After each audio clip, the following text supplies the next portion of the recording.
القول البدی میں ہے ام المومنین محبوب خدا صدیقہ بنت صدیق رضی اللہ تعالی عنہما سحری کے وقت کچھ سی رہی تھیں تو سوئی گر گئی اور چراغ بجھ گیا۔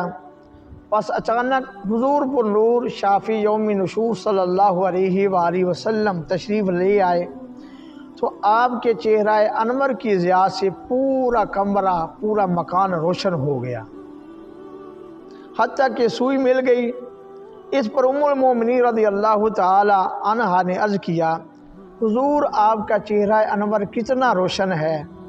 تو حضور صلی اللہ علیہ وآلہ وسلم نے ارشاد فرمایا، ہلاکت ہے، ویل ہے اس بندے کے لیے جو مجھے قیامت کے دن نہ دیکھ سکے گا۔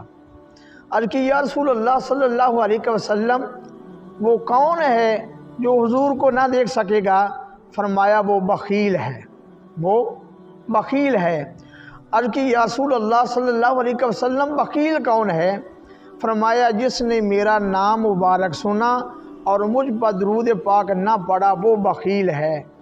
تو ہمیں چاہیے کہ جب نبی اکرم صلی اللہ علیہ وآلہ وسلم کا نام انور سنیں تو اسی وقت درود پاک پڑھیں، اللہ رب محمد صلی اللہ علیہ وسلم، نحن عباد محمد صلی اللہ علیہ وسلم۔